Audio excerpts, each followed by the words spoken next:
अगर मध्य पूर्व का सबसे बड़ा गैस प्लांट पूरी तरह नष्ट हो जाए तो पूरी दुनिया में एनर्जी क्राइसिस आ सकता है। और अब इसी को लेकर डोनाल्ड ट्रंप ने ईरान को सीधी चेतावनी दे दी है।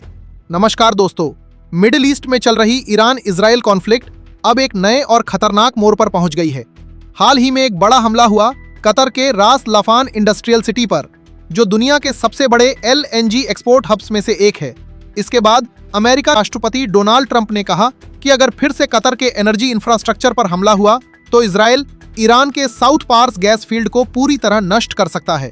लेकिन सवाल यह है कि ये साउथ पार्स गैस फील्ड क्या है, कतर के रास लफान पर हमला क्यों हुआ, और अगर ये एनर्जी वॉर बढ़ा तो पूरी दुनिया पर इसका क्या असर पड़ेगा।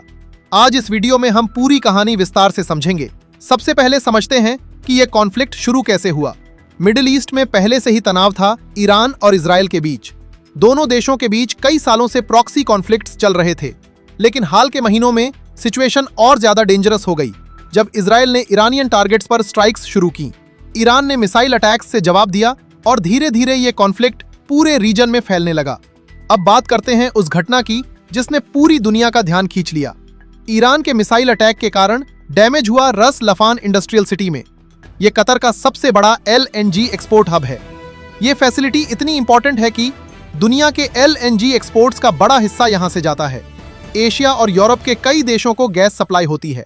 अटैक के बाद कतर की सिविल डिफेंस टीम्स ने फायर्स को कंट्रोल किया और बताया कि सिचुएशन स्टेबलाइज हो गई है। लेकिन इस अटैक ने ग्लोबल एनर्जी मार्केट में डर पैदा कर दिया। अब समझते हैं साउथ पार्स गैस फील्ड की इंपॉर्टेंस। ये गैस फील्ड लोकेटेड है पर्शियन गल्फ में। यह दुनिया का सबसे बड़ा नेचुरल गैस फील्ड माना जाता है। इसे दो देशों ने शेयर किया है, ईरान और कतर। कतर की साइड को कहा जाता है नॉर्थ फील्ड और ईरान की साइड को कहा जाता है साउथ पार्स। यहीं से दोनों देशों की इकोनॉमी का बड़ा हिस्सा चलता है। अगर यह गैस फील्ड डैमेज होता है तो global gas prices scaring, global LNG supply collapse, energy crisis हो सकता है। अटैक के बाद ईरान की military branch Islamic revolutionary guard Corp ने कड़ी वार्निंग दी। उन्होंने कहा कि अगर ईरान के एनर्जी इंफ्रास्ट्रक्चर पर फिर हमला हुआ तो गल्फ कंट्रीज के ऑयल और गैस इंडस्ट्रीज को पूरी तरह डिस्ट्रॉय कर दिया जाएगा। उनका कहना था कि अगर इजराइल और US ईरान के गैस फील्ड्स को टारगेट करते हैं तो रीजन में एनर्जी फैसिलिटीज सुरक्षित नहीं रहेंगी। इसके जवाब में डोनाल्ड ट्रंप ने एक स्ट्रॉन्ग स्टेटमेंट दिया। उन्होंने कहा, अगर ईरान ने फिर कतर के गैस फैसिलिटीज पर हमला किया तो इजराइल ईरान के साउथ पार्स गैस फील्ड पर बड़ा अटैक कर सकता है। ट्रंप का कहना था कि एनर्जी इंफ्रास्ट्रक्चर पर अटैक्स ग्लोबल सिक्योरिटी के लिए खतरा है। यह स्टेटमेंट इसलिए भी महत्वपूर्ण है क्योंकि मिडिल ईस्ट एनर्जी सप्लाई दुनिया की इकोनॉमी के लिए क्रिटिकल है। इस कॉन्फ्लिक्ट में इजराइल भी लगातार मिलिट्री ऑपरेशंस कर रहा है। रिपोर्ट्स के मुताबिक इजराइल ने ईरानियन इंटेलिजेंस लीडरशिप को टारगेट करने की कोशिश की। इसी दौरान ईरान के इंटेलिजेंस मिनिस्टर इस्माइल खतीब के मारे जाने की खबरें भी सामने आईं।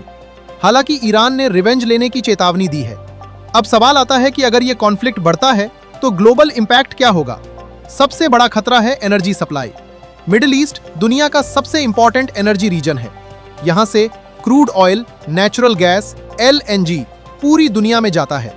अगर गैस फील्ड्स या ऑयल फैसिलिटीज डिस्ट्रॉय होते हैं तो फ्यूल प्राइसेस बढ़ेंगे, शिपिंग रूट्स प्रभावित होंगे, ग्लोबल इन्फ्लेशन बढ़ सकती है।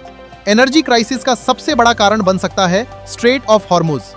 यह दुनिया के सबसे इंपॉर्टेंट ऑयल शिपिंग रूट्स में से एक है। दुनिया का लगभग 20% ऑयल इसी रूट से गुजरता है। अगर कॉन्फ्लिक्ट बढ़ता है और ये रूट ब्लॉक होता है तो ग्लोबल ट्रेड पर बड़ा असर पड़ेगा।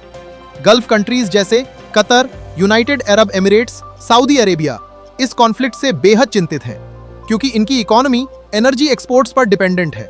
अगर एनर्जी इंफ्रास्ट्रक्चर टारगेट्स बनते हैं तो इन देशों की इकोनॉमी पर बड़ा असर पड़ेगा। अब सबसे बड़ा सवाल यही है कि आगे क्या होगा। 3 पॉसिबिलिटीज हैं। 1, diplomatic negotiations. 2, limited regional conflict. 3, full scale regional war. Experts का मानना है कि अगर एनर्जी फैसिलिटीज पर अटैक्स जारी रहे तो सिचुएशन और डेंजरस हो सकती है। मिडिल ईस्ट में चल रहा ईरान इजराइल कॉन्फ्लिक्ट अब सिर्फ मिलिट्री वॉर नहीं रहा, ये अब एनर्जी वॉर में बदलता दिख रहा है। कतर के रास लफान गैस हब पर हमला और साउथ पार्स गैस फील्ड को लेकर दी गई वार्निंग्स इस कॉन्फ्लिक्ट को और खतरनाक बना रही हैं। अगर ये एस्केलेशन जारी रहता है तो इसका असर सिर्फ मिडिल ईस्ट तक सीमित नहीं रहेगा, पूरी दुनिया की इकोनॉमी और एनर्जी सप्लाई पर इसका सीधा प्रभाव पड़ सकता है।